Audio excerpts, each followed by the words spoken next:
Hello everyone, welcome to Longzhe Machinery. I'm going to introduce to you this rotary screener.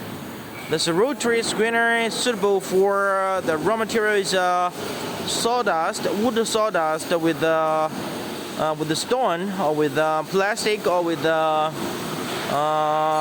big particles. This screener,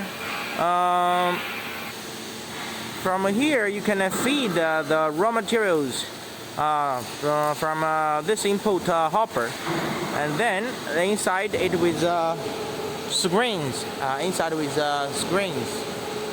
They will separate the smaller size material out from sawdust, and the clean sawdust will drop from this output hopper.